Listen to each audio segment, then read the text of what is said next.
2030년, 지금으로부터 딱 4년 뒤입니다. 이 해에 인간에게 남는 직업은 5개뿐이라는 예측이 나왔어요. 99%가 증발합니다. 이걸 말한 사람이 아무나가 아니에요. AI가 위험하다는 걸 세상에서 가장 먼저 경고한 남자, AI 세이프티라는 단어 자체를 만든 과학자입니다. 20년을 연구하고 내린 결론이에요. 근데 진짜 충격적인 건 살아남는 5가지의 정체예요. 전부 AI가 더 잘할 수 있는 일이거든요. 그런데도 남습니다. 왜냐면 사람이 사람한테 맡기고 싶어 하는 일이니까요. 대체 그게 뭔지 오늘 하나씩 전부 공개합니다. 그 5가지를 보기 전에 먼저 지금 무슨 일이 벌어지고 있는지부터 봐야 해요. 잠깐 2010년으로 가볼게요. 어느 대학교 연구실에 컴퓨터 과학자 한 명이 앉아 있습니다. 이름은 로만 얌폴스키. 이 사람이 그때 연구하던 게 온라인 포커 봇이었어요. 컴퓨터가 포커를 치는 건데 처음엔 형편없었습니다. 블러핑도 못하고 패턴도 단순하고 초보한테도 졌어요. 근데 몇 달이 지나니까 분위기가 달라졌습니다. 반년 뒤에는 아마추어를 이기기 시작했고 1년 뒤에는 프로의 전략을 따라하기 시작했어요. 그리고 결국 세계 최고의 포커 프로들을 꺾어버렸습니다.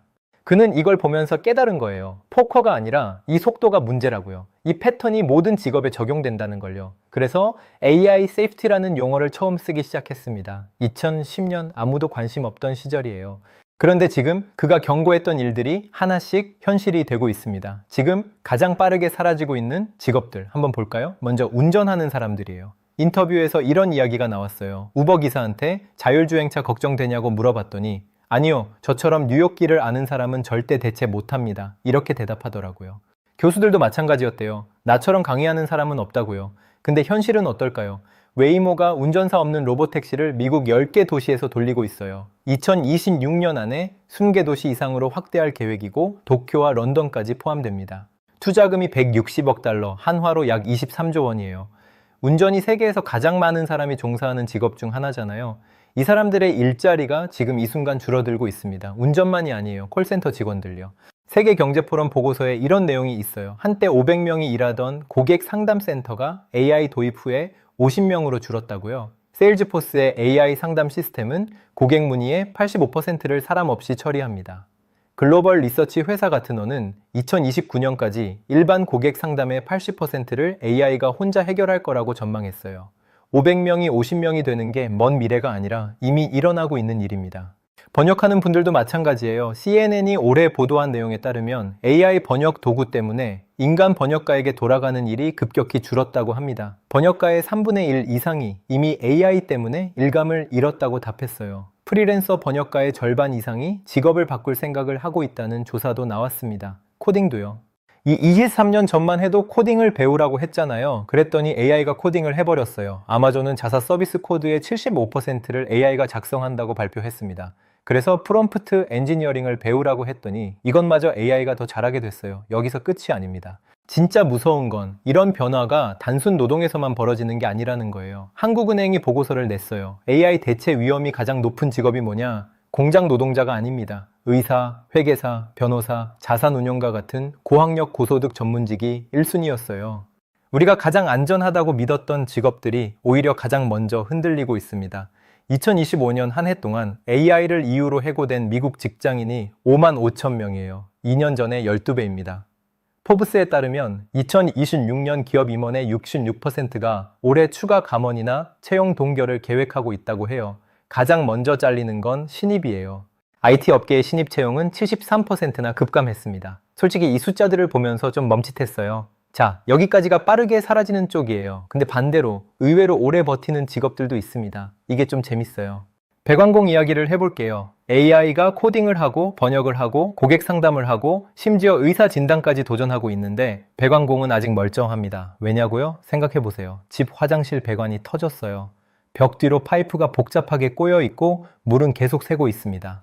이 상황에서 로봇이 할 수 있는 게 뭐가 있을까요? 좁은 공간에 몸을 끼워 넣고 눈으로 상황을 판단하고 손으로 즉석에서 해결해야 해요. 매번 환경이 다르고 매번 변수가 다릅니다.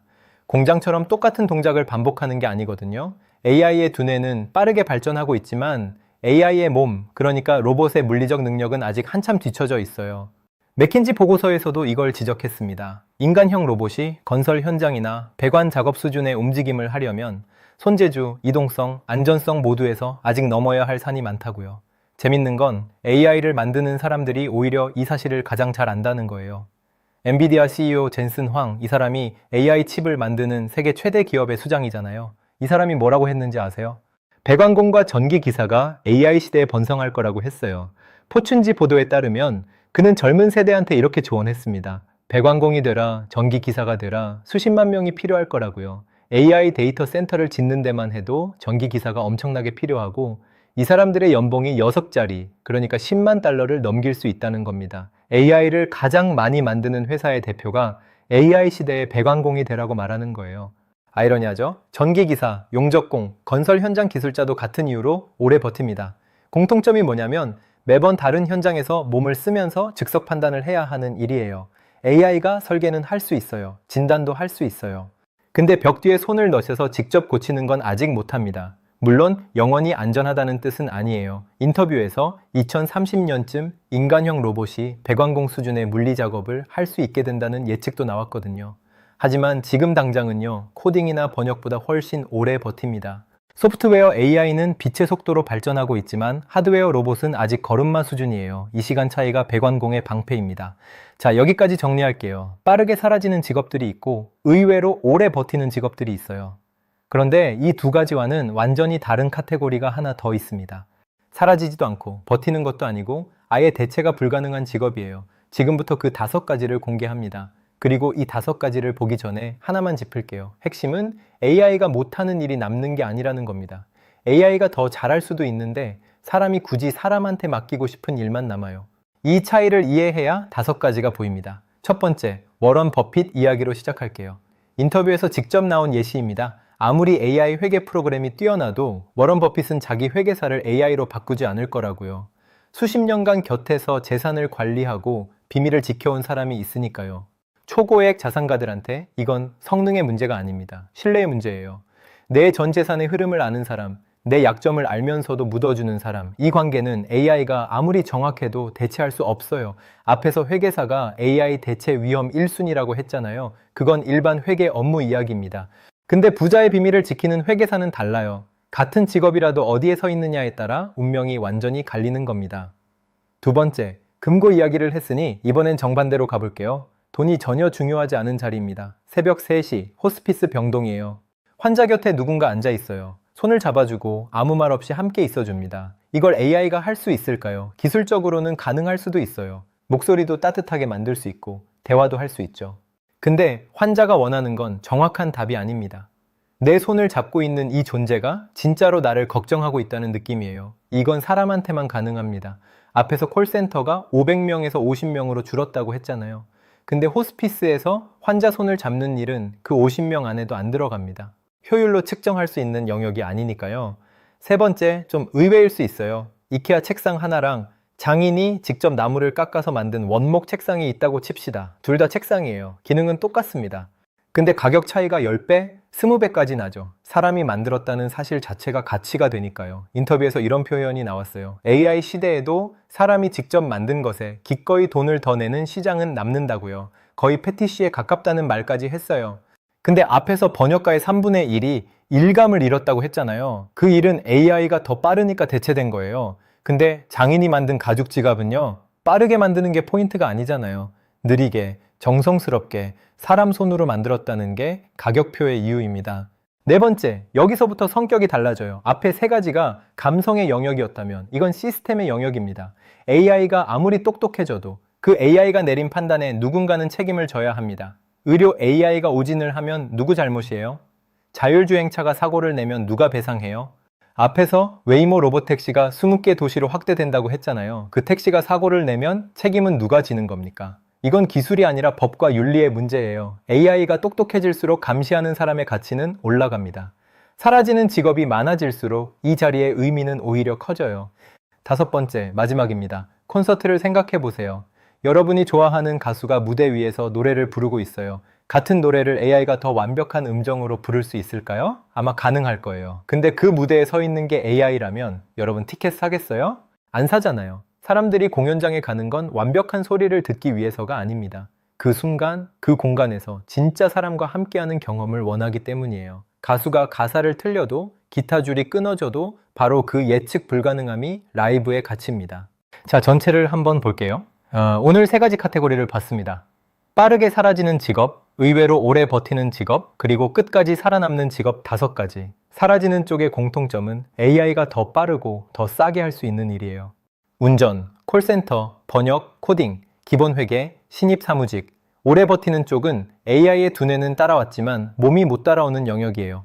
배관공, 전기기사, 용접공, 건설 현장 기술자. 이 사람들은 소프트웨어가 아니라 하드웨어의 한계 덕분에 시간을 벌고 있는 겁니다. 그리고 끝까지 남는 5가지는요. AI가 더 잘할 수 있는데도 사람들이 굳이 사람한테 맡기는 일이에요. 신뢰, 온기, 손길, 책임, 현장감, 효율이 아니라 의미의 영역입니다. 그러면 가장 중요한 질문이 남습니다. 나는 지금 어느 쪽에 서 있는 건가? 사라지는 쪽에 있다면 정말 끝인 걸까요? 여기서 솔직하게 이야기할게요. 인터뷰에서 이런 말이 나왔습니다. 예전에는 이 직업이 없어지면 저 직업을 배우라고 할 수 있었는데 모든 직업이 위험해지면 재교육의 목적지가 흐려진다고요. 코딩 배우라고 했더니 AI가 코딩을 했고 프롬프트 엔지니어링 배우라고 했더니 그것도 AI가 더 잘하게 됐잖아요. 근데 반대편 데이터도 있어요. 이것도 안 보면 공정하지 않습니다. 세계경제포럼은 2030년까지 1억 7천만 개의 새 일자리가 생기고 9,200만 개가 사라져서 결과적으로 7,800만 개가 순증가한다고 전망했어요. 사라지기만 하는 게 아니라 새로 생기는 일자리도 있다는 겁니다. 그리고 여기가 핵심인데요. 글로벌 컨설팅 회사 PwC 조사에서 AI를 잘 다루는 직종의 생산성이 4배 올라가고 AI 관련 기술을 가진 사람의 임금이 56% 높다는 결과가 나왔어요. 같은 번역가라도 AI 도구를 능숙하게 쓰면서 최종 품질을 잡아주는 사람은 오히려 몸값이 올라갑니다. 같은 코더라도 AI가 작성한 코드를 검수하고 방향을 잡는 사람은 살아남아요. 사라지는 직업에 있다고 무조건 끝이 아닙니다. AI한테 대체당하는 사람이 될 건지 AI를 쓰는 사람이 될 건지 이 차이가 앞으로 4년을 가릅니다. 다만 속도가 문제예요. 이 변화가 천천히 오면 적응할 시간이 있잖아요. 근데 2025년에만 AI 해고가 5만 5천 건이었고 2026년 1월에는 한 달 만에 10만 건이 넘는 감원이 발표됐어요. 테슬라는 인간형 로봇 옵티머스를 2027년부터 일반인한테 팔겠다고 했습니다. 이전의 기술 혁명은 전부 도구의 발명이었어요. 불이 스스로 뭔가를 발명하진 않잖아요. 바퀴가 더 좋은 바퀴를 설계하진 않아요. 근데 AI는 다릅니다. 이건 도구가 아니라 일꾼 그 자체의 발명이에요. AI가 더 나은 AI를 만들 수 있습니다. 이 과학자의 표현을 빌리면 이건 인류의 마지막 발명이다. 이 다음부터는 AI가 알아서 발명한다. 그래서 지금이 중요한 거예요. 변화가 완성된 다음에 움직이면 늦습니다.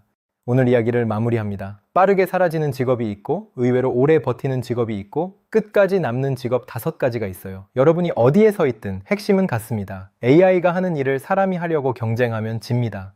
AI가 못하는 가치를 만드는 쪽으로 가야 해요. 그게 배관공의 손기술이든 호스피스의 온기든 무대 위의 현장감이든 방향은 하나입니다. 포커봇이 세계 최고의 프로를 이기는 데 걸린 시간은 불과 몇 년이었어요. 우리한테 남은 시간이 얼마인지는 아무도 모릅니다. 다만 한 가지는 선택할 수 있어요. 그 시간을 어떻게 쓸 건지는 아직 우리 손에 달려 있습니다. 여러분의 직업은 어느 쪽에 있나요?